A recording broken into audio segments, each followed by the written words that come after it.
While the first two installments of this special 10 for 12 went over my first year as a content creator, there was a specific thing that also happened in 2011 that I had to have stand on its own. And that was when I came to the idea that I wanted to do something truly grand, even though my channel was still relatively small. And that was creating what is now known on my channel as a Gnome Doc. It all started, of course, with a specific franchise that was the stepping stone to a grander world for me in so many different ways, and it was the series of Harry Potter. Harry Potter in 2011 was wrapping up its 10-year run in the theaters with the second part of the Deathly Hallows, and being that I was a content creator that reviewed a lot of movies, of course that was going to be one of the films on my list. But when I was looking at the fact that this was the end of a franchise, I knew that I didn't want to do just that one movie. Harry Potter is too big and too important to so many people in this world. I thought that there should be something truly special given to this amazing world that was given to us in literature and film and so many other forms of media now. So I decided to try a really big project, and at the time I was still working with my good friend, the notorious Mr. Beagle, and I said to him, I want to make a documentary on Harry Potter. It's going to be 4 parts that are going to span the entirety that I could possibly find out for myself in regards to all of the books and all of the films and all of the history that took place in between with the creation of all the films, the actors, the special effects, any possible awards that it got. I really wanted to treat it like something that I had enjoyed, like Behind the Music on VH1. So it was going to be very different. It was going to definitely be a much more time-consuming project, and I also wanted to make it look very different. And when I first provided the teaser trailer in one of my 2011 updates, I just was very excited for the task at hand, even though I knew it was going to be a challenge.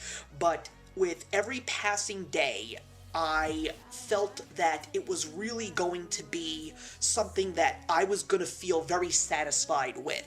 So it involved a whole bunch of stages. The first part, of course, was me writing the actual script.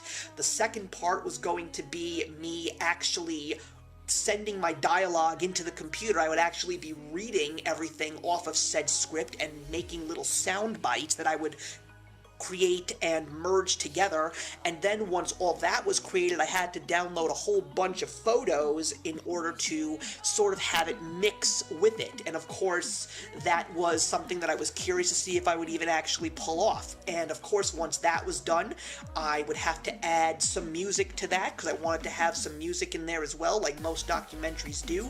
And with the help of my friend, we really dove into all of our creative skills that we had in the parts of creating this documentary that were strong for us. And when I saw the first installment of the documentary, I just couldn't believe that I made it. I couldn't believe that it was actually out there for all the world to see. I was very nervous if it was actually going to be something that was going to be in trouble because of the fact that I used copywritten images, but I did actually put a warning up in front of it, just like I did with all the others that would move forward, because I wanted people to know that this was not me trying to make money off of these videos, because this was also the time when I was actually discovering what the concept of monetization was. And after all 4 of them were completed, I said to myself, not only was this something that I wanted to do this year, but this was also something that I wanted to do on a constant basis on my channel. It would be the big project every single year moving forward, and I already had some ideas as to what I wanted to talk about.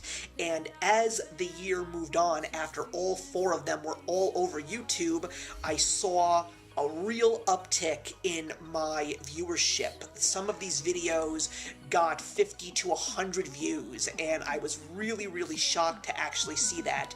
I'm not necessarily sure if the subscriber base went up as much as the views did, but this was definitely a positive thing for my channel, and I really appreciated the help that I got because it also gave me the incentive when I realized that I would have to do this on my own towards the end of 2011, that I wanted to make sure that everything that I saw that was done, it would be something that I would have learned and work on the Gnome Docs moving forward.